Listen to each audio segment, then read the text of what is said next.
la vidéo d'aujourd'hui, je vais vous présenter une leçon d'écouter et s'exprimer. Les vrais de l'élève, l'heure de français. On commence d'abord par observer ces images.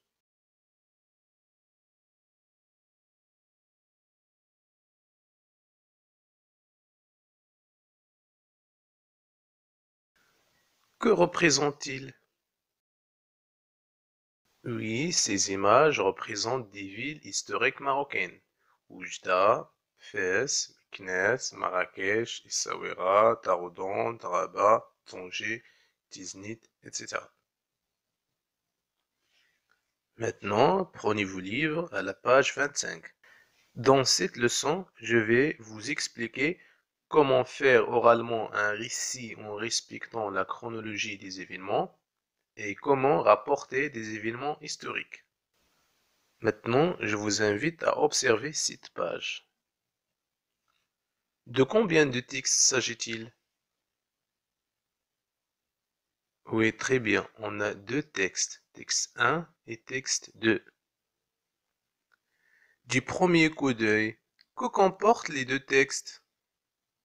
Oui, comme vous voyez, les textes comportent beaucoup de dates. À votre avis, quel sera le type de ces deux textes? Oui, très bien. Le type de ces deux textes est narratif. Maintenant, nous allons lire ensemble le texte 1. Premier émir des Almoravides, 1059-1106. Yusuf ibn Tashafin est considéré comme l'un des plus grands souverains de l'islam.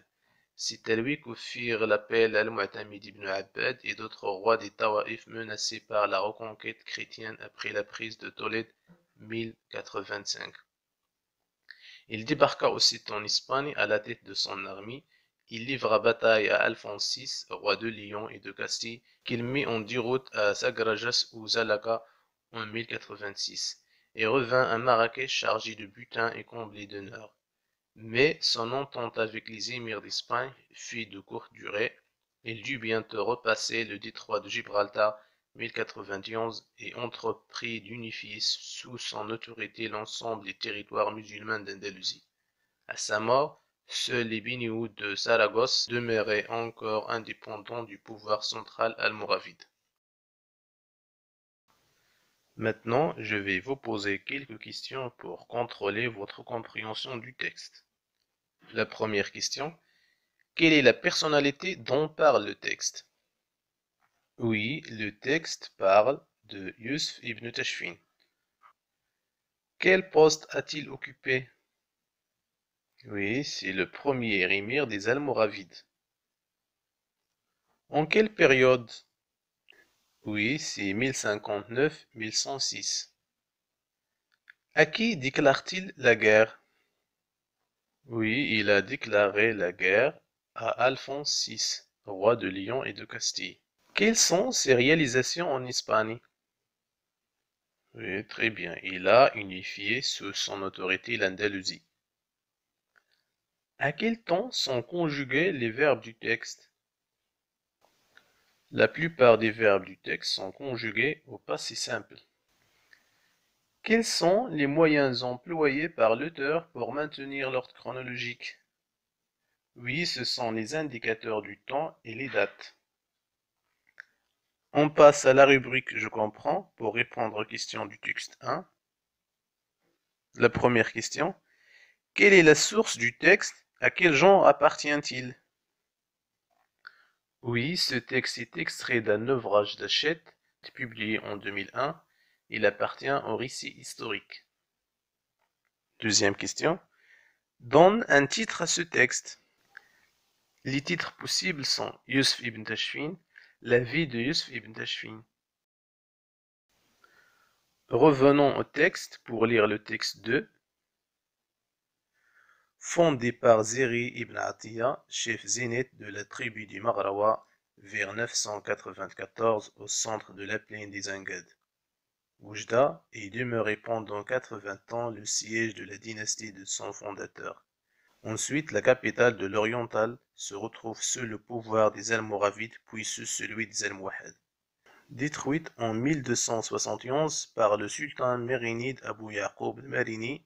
Oujda s'est remise sur pied grâce au fils de ce dernier, Abou Youssouf. Celui-ci entreprend une politique de construction et d'embellissement de la ville. En 1673, le grand sultan alawite Moulay Ismail procède à la restauration et à l'organisation de la ville. Le quotidien, bulletin du 7e Festival national du film, Oujda, du 7 au 15 juin 2003.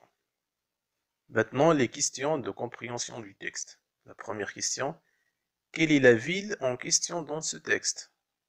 Oui, c'est la ville de Oujda. Deuxième question, par quelle personnalité elle est fondée? Oui, elle est fondée par Zeri ibn Atiya. De quelle tribu vient-il? Oui, la tribu des Maghrawa. La quatrième question, quelles sont les dynasties qui ont passé par la ville d'Oujda? Les dynasties qui ont passé par la ville d'Oujda sont les Almoravides, les Almohades, les Mérinides et enfin les Alaouites.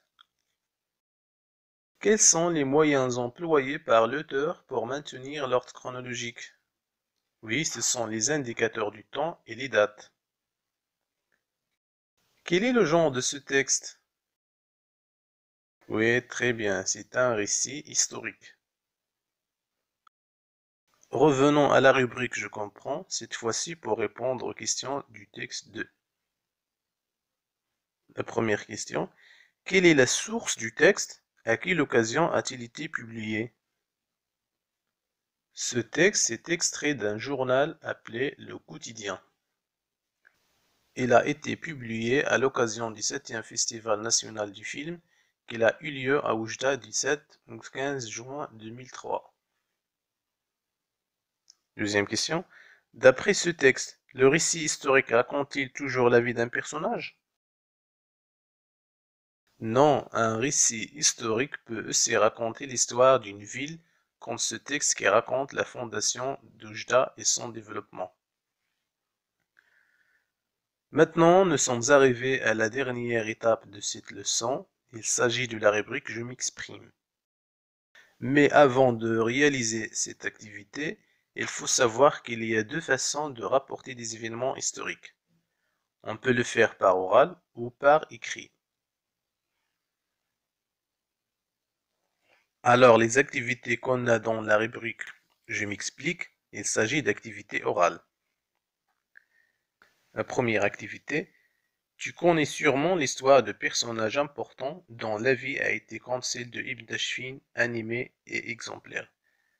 Propose le nom de l'un des personnages à tes camarades et demande-leur de rapporter les étapes les plus importantes de sa vie. Qu'est-ce que vous allez faire dans cette activité? Alors, dans cette activité, vous allez rapporter oralement les étapes les plus importantes de la vie d'un personnage historique de votre choix.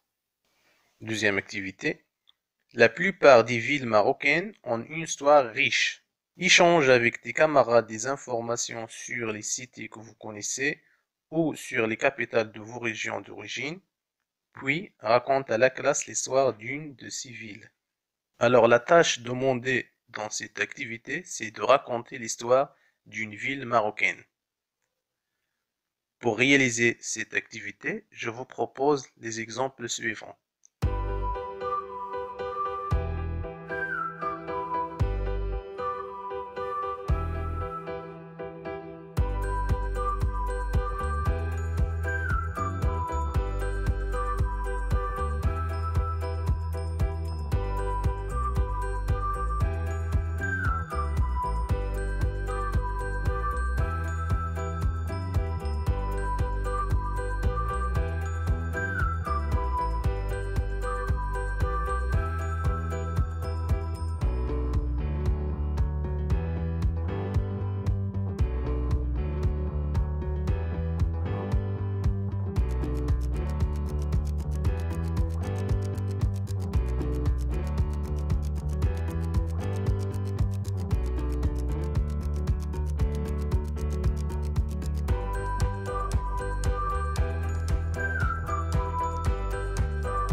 Voilà, c'est fini.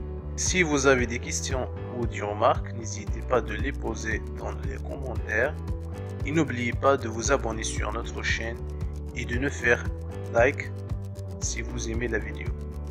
Je vous souhaite une excellente journée. À la prochaine vidéo. Ciao.